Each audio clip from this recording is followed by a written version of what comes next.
Babalwa Mchau is an intersex female and activist for the LGBTIQ rights.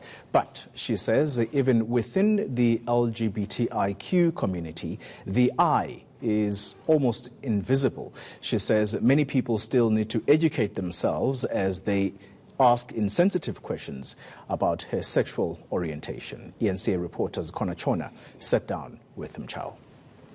My name is Babalwa and I am intersex. Intersex is a term that is used to describe a person whose biological characteristics don't fit the typical definition of male or female. Babalwa Mchau says growing up she'd always known she was different. But it was only 5 years ago that doctors finally put a name to it. I grew up without any breast development and I didn't go through puberty. So when all my peers were like getting all their hair in dingy places, I never got those. So that was like alarming, and I never got my period as well. She says while she viewed the diagnosis as confirmation that she was, and I quote, special, there are still dark times in her journey, and it's taken her years to accept who she is. I think I'm going through a point where I'm just trying to understand myself as a whole and deal with a lot of things, like the fact that I'll never have a child, or I'll never get a period, and just trying to get myself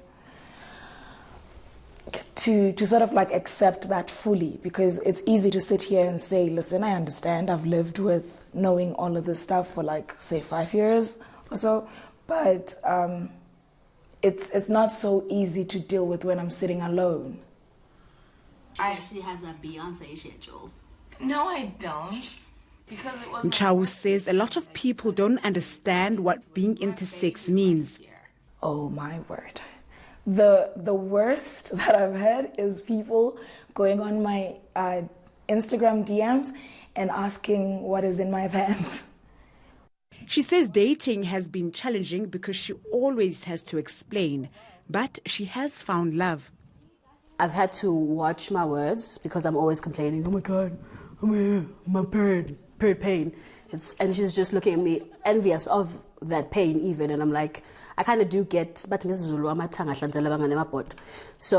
I kind of do get where she comes from, because she wishes that she could have those things, because in society, those are things that are associated with being a woman. So to have a period is part and parcel of being a woman. Nolutando says Babalwa is taking time to build up courage to speak about who she is.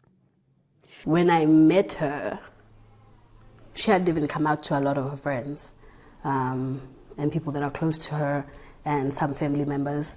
And now she's able to stand in front of millions of people and speak on TV. I'm getting emotional about who she is. And it's amazing to watch. What's happening? Are you okay? Are you okay? Yeah. What's happening? Zukona's asking me like emotional things. Shame. It's not a shame. You didn't cry? In the bathroom. After the interview? By myself. Tando says when she met you, you hadn't come out to meet most of your friends. Why was that? I think, I don't know. I really don't know. I think it was just a very difficult topic to talk about, particularly because I'm already in the LGBTI community, and the I is so invisible. The minute I came out and said I was intersex, I had to literally just deal with people asking questions, and I think I was not ready. Mchau travels the world educating people about being intersex and believes sharing information is important so that others who are like her don't feel alone. Kona Chona in Johannesburg. When we return, South Africa's under-19 assistant coach Sia Sibiya joins Ronald Masinda in studio to discuss the rebuilding process should the Proteas be knocked out of the ICC Cricket World Cup. That discussion in just a moment. Don't go anywhere. You're watching ENCA Now.